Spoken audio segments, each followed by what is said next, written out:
എല്ലാ സഹോദരങ്ങൾക്കും നമ്മുടെ യൂട്യൂബ് ചാനലിലേക്ക് സ്വാഗതം. അപ്പോൾ നമുക്ക് ഗിന്നസ് റെക്കോർഡിൻ്റെ ആ ഒരു കാര്യം തന്നെയാണ് പറയുന്നത്.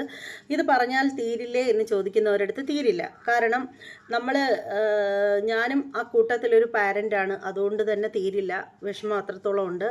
അത് നിങ്ങൾക്ക് പറഞ്ഞാൽ മനസ്സിലാവില്ല. എന്ത് തന്നെയാണെങ്കിലും ഈ ഒരു വിഷയത്തെക്കുറിച്ചിട്ട് ബോച്ച പറയുന്നത് എന്താണെന്ന് കേട്ടിട്ട് വരാം.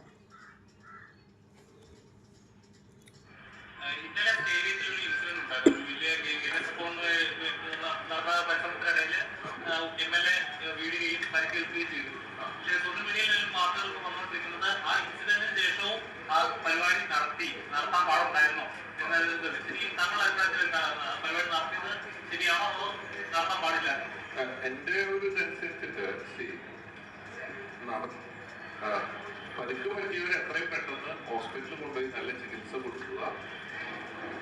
പരിപാടി ഭൂരിപക്ഷം ആൾക്കാര് അവിടെ നിൽക്കുന്നവർക്ക് നടക്കണമെന്ന ആഗ്രഹമാണ് നടത്തുക. നേരത്തെ പറഞ്ഞ അതേ സംഭവം തന്നെയാണ്. കാരണം പരിപാടി നടത്താത്തത് കൊണ്ട് ആ വ്യക്തിക്ക് പ്രത്യേകിച്ച് മാറ്റങ്ങളൊന്നും വരാനില്ല. അല്ല, ശുശ്രൂഷ കൊടുക്കുക എന്നാണ്. അത് ഓരോരുത്തരുടെ കാഴ്ചപ്പാടാണ്. ഇപ്പൊ ഞാനാണെങ്കിലും ആഗ്രഹിക്കുക, ഇപ്പൊ ഞാൻ എന്തെങ്കിലും ഒരു അപകടത്തിൽ മരിച്ചു എന്നതുകൊണ്ട് ഒരാൾക്കൊരു ബുദ്ധിമുട്ടുണ്ടാവാൻ പാടില്ല. എല്ലാവരും യൂഷ്വലായിട്ട് അവരുടെ കാര്യങ്ങൾ നടത്തണം എന്നാണ് പറഞ്ഞത്. ഞാൻ മരിച്ചു കഴിഞ്ഞാൽ എന്റെ കണ്ണോ എല്ലാ പാർട്സും ആവശ്യമുള്ളവർക്ക് കൊടുക്കാനാ പറഞ്ഞത്. ഒരു ദിവസം പോലെ കടടക്കരുത്, കടത്തുകൂടി കരുതരുത് എന്ന് ഞാൻ ഇത് കാണുന്നില്ലല്ലോ. അതുകൊണ്ട് ഇനി പറഞ്ഞ കാര്യങ്ങളൊന്നും എന്നെ സംബന്ധിച്ച് അങ്ങനെയാണ്. ഓരോരുത്തർക്കും ഓരോ കാഴ്ചപ്പാടാണ്.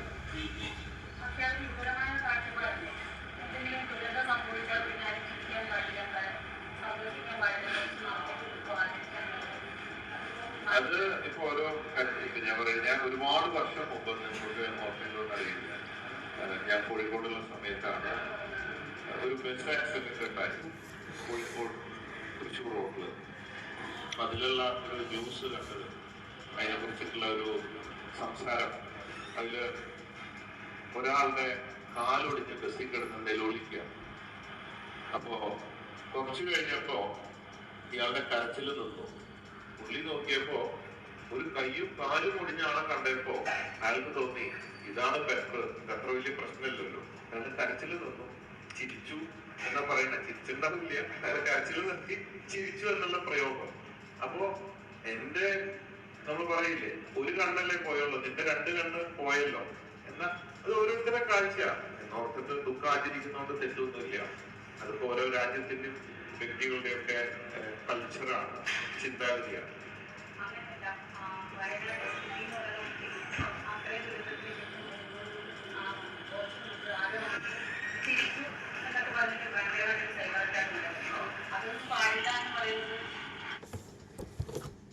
അപ്പോൾ പുള്ളിക്കാരനോട് ചോദിച്ചിരിക്കുന്ന ചോദ്യം എന്ന് വെച്ചാൽ, ഇപ്പോൾ നമ്മുടെ ബഹുമാനപ്പെട്ട എം എൽ എക്ക് ഒരു അപകടം ഉണ്ടായിട്ടുണ്ടായിരുന്നല്ലോ.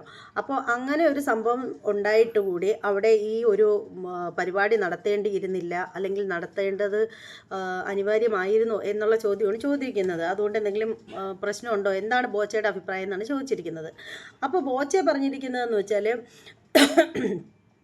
അപകടത്തെ പറ്റി പറയാനാണെങ്കിൽ, അപകടം സംഭവിച്ചിരിക്കുന്ന വ്യക്തിയെ എത്രയും പെട്ടെന്ന് ഹോസ്പിറ്റലിൽ കൊണ്ടുപോവുക, അവർക്ക് വിദഗ്ധ ചികിത്സ കൊടുക്കുക എന്നുള്ളതാണ്. ഇപ്പോൾ അതിനുശേഷം അവിടെ പ്രോഗ്രാം നടന്നാലും ഇല്ലെങ്കിലും അതുകൊണ്ട് പ്രത്യേകിച്ച് ആർക്കും ഗുണമോ ദോഷമോ ഒന്നും ഉണ്ടാവാൻ പോകുന്നില്ല. അവർക്ക് നല്ലൊരു ചികിത്സ കൊടുക്കാനുള്ള ആ ഒരു ഏർപ്പാട് ചെയ്ത് കഴിയുമ്പോൾ അവിടെ നിൽക്കുന്ന ഭൂരിപക്ഷമുള്ള ആളുകളുടെ അഭിപ്രായത്തിന് വാല്യൂ കൊടുത്തിട്ട് വേണം പ്രോഗ്രാം നടത്തണോ വേണ്ടേ എന്നുള്ള കാര്യം തീരുമാനിക്കാൻ എന്നാണ് അദ്ദേഹം പറഞ്ഞിരിക്കുന്നത്. അദ്ദേഹത്തിൻ്റെ വാക്കുകളോട് ഞാനും യോജിക്കുന്നുണ്ട്. ഞാനും 100% യോജിക്കുന്നു എന്ന് വേണം പറയാൻ. പക്ഷേ എന്നാലും എനിക്ക് പറയാനുള്ളത് മറ്റൊന്നാണ്. ശരിയാണ്, അപകടം ഒരിടത്ത് നടന്നു കഴിഞ്ഞാൽ ആ അപകടം നടന്നിരിക്കുന്ന വ്യക്തിക്ക് വിദഗ്ധ ചികിത്സ തന്നെ നൽകണം. അവർക്ക് വേണ്ടുന്ന കാര്യത്തിൽ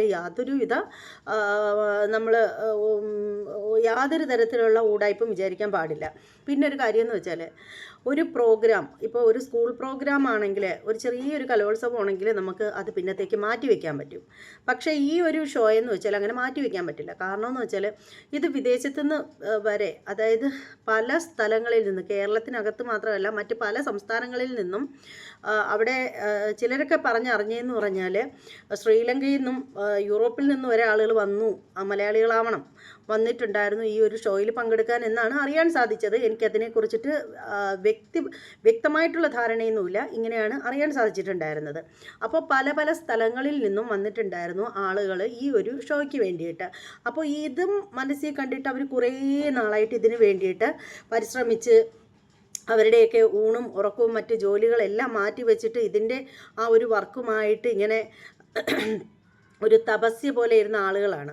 അപ്പോൾ ഈ ആളുകളെല്ലാവരും ഇത്രയും ദൂരത്ത് നിന്ന് അണിഞ്ഞ് ഒരുങ്ങി സെറ്റായിട്ട് വാഹനവും വിളിച്ച് അവിടെ എത്തുന്ന ആ ഒരു സമയത്ത് ഇങ്ങനെ ഒരു പ്രശ്നം ഉണ്ടെന്ന് പറഞ്ഞിട്ട് പ്രോഗ്രാം ക്യാൻസൽ ചെയ്യുകയാണെങ്കിൽ ആ വരുന്ന ആളുകൾക്ക് വരുന്ന സാമ്പത്തിക നഷ്ടം, മാനസിക നഷ്ടം ഒക്കെ എന്തുമാത്രം വലുതായിരിക്കും, എത്ര ഭീകരമായിരിക്കും.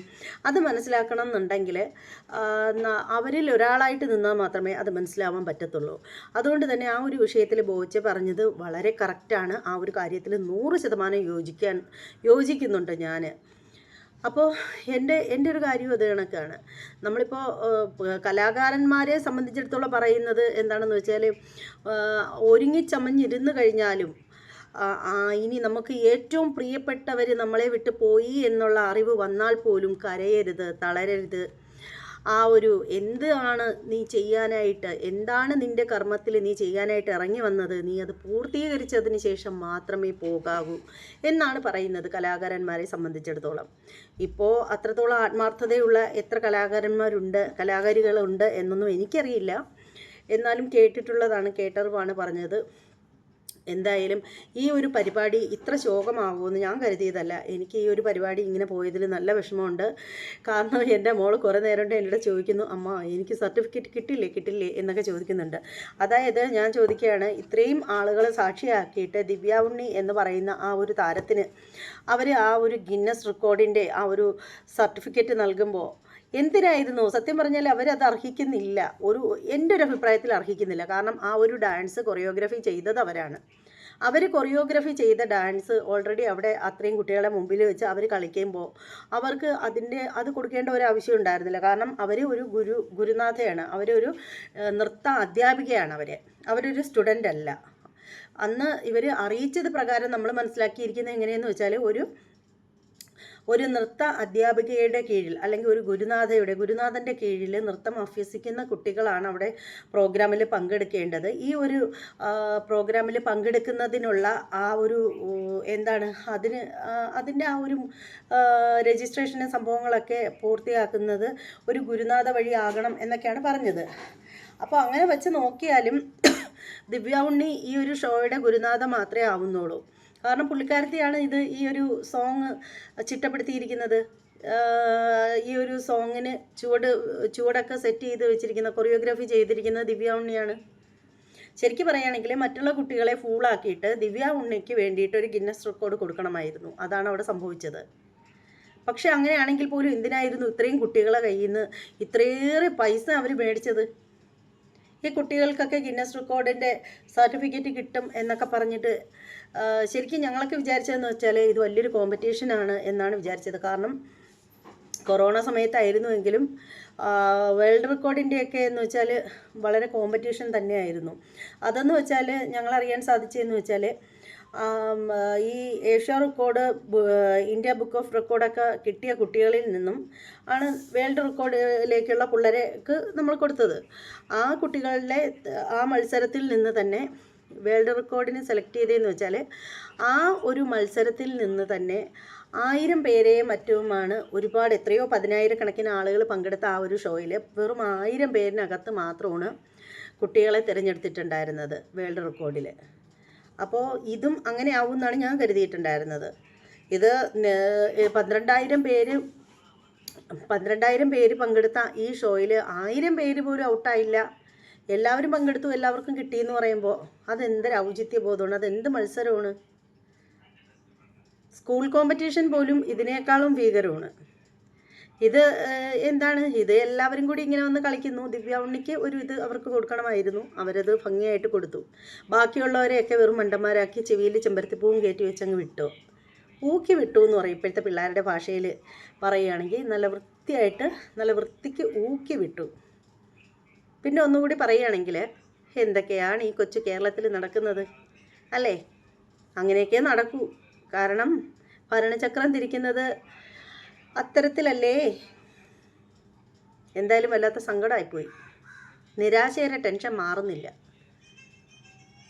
ഒരു കോമ്പറ്റീഷനായിട്ട് ഈ ഒരു ഇത് നടന്നതിന് ശേഷം അതിൽ എൻ്റെ മകള് തോറ്റുപോയിരുന്നെങ്കിലും എനിക്കത് ഒരു വിഷമവും തോന്നൂലായിരുന്നു. കാരണം മത്സരിച്ച് തോറ്റതാണ്. അതിൽ അന്തസ്സ് മാത്രമേ തോന്നത്തുള്ളായിരുന്നു.